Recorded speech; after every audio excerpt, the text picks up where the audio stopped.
बुद्ध दो हुए हैं। एक भगवान विष्णु के जो दशावतार हैं उनमें बुद्ध हुए हैं। जितने भी कर्मकांडी भारत, नेपाल, भूटान में हैं बौद्धावतारे ऐसा पढ़ते हैं, लेकिन बुद्ध कौन हुए इसका ज्ञान उन्हें नहीं है। एक बुद्ध हुए हैं नेपाल में, उनकी ससुराल भी नेपाल में, उनका जन्म भी नेपाल में, वो क्षत्रिय कुल में हुए हैं। उनको सिद्धि भले ही बौद्ध गया में हुई हो, लेकिन जन्मस्थल की दृष्टि से वो नेपाल में हुए हैं और क्षत्रिय कुल में हुए हैं। लेकिन भविष्य पुराण के अनुसार विचार करें तो ब्राह्मण कुल में बौद्धावतार हुआ है। बौद्धावतार का क्षेत्र भविष्यत गति से श्रीमद् भागवत में है, कीकटेषु भविष्यति। कीकट में भगवान विष्णु बुद्ध का अवतार लेंगे, बौद्धावतार कीकट में होगा। कीकट शब्द का प्रयोग ऋग्वेद में भी किया गया है और सायणाचार्य के भाष्य में यह कहा गया देश या क्षेत्र विशेष का नाम कीकट है, लेकिन वो क्षेत्र विशेष कौन है ऐसा वहाँ नहीं लिखा गया। श्रीधर स्वामी ने, जिन्होंने श्रीमद् भागवत पर भाष्य लिखा, श्रीधरी टीका आज पूरे विश्व में चर्चित है। चैतन्य महाप्रभु भी उस टीका पर लट्टू थे। उन श्रीधर स्वामी ने कीकट का अर्थ किया है गया क्षेत्र।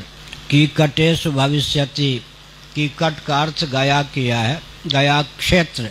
हमने लगभग 10 वर्ष पहले ही यहाँ के कई महानुभावों से कहा कि गया क्षेत्र में जैसे पुरुषोत्तम क्षेत्र है उसके अंतर्गत पुरी है। पुरी का नाम ही पुरुषोत्तम क्षेत्र नहीं है, पुरुषोत्तम क्षेत्र के अंतर्गत पुरी है।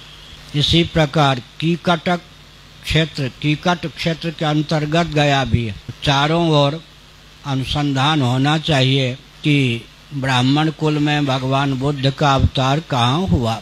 कुछ महानुभावों ने 4 साल पहले लगभग बताया, एक टीले पर ब्राह्मणों का गांव है और वहाँ बुद्ध की प्राचीन मूर्ति है।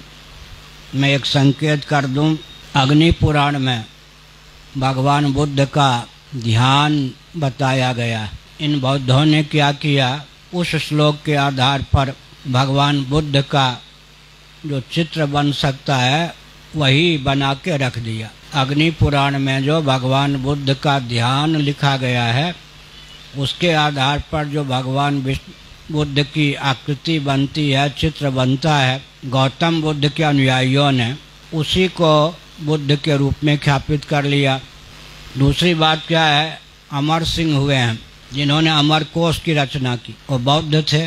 उन्होंने बहुत ही चतुराई का परिचय दिया। भगवान बुद्ध और गौतम बुद्ध के नाम एक साथ लिख दिया, बीच में विभाजक के रूप में एक शब्द का प्रयोग कर दिया जिसका अर्थ लोग नहीं समझ पाते कि विभाजक है, ताकि भविष्य में लोग ब्राह्मण कुल में अवतीर्ण बुद्ध को भूल जाएं, गौतम बुद्ध ही बुद्ध के रूप में चर्चित हो जाए। एक और कारण है, गौतम गोत्र दोनों बुद्ध का था। क्षत्रिय कुल में उत्पन्न बुद्ध का गोत्र भी गौतम और ब्राह्मण कुल में गया क्षेत्र में उत्पन्न बुद्ध का गोत्र भी। क्षत्रिय वैश्य के गोत्र तो ब्राह्मणों के आधार पर, ऋषियों के आधार पर चलते हैं।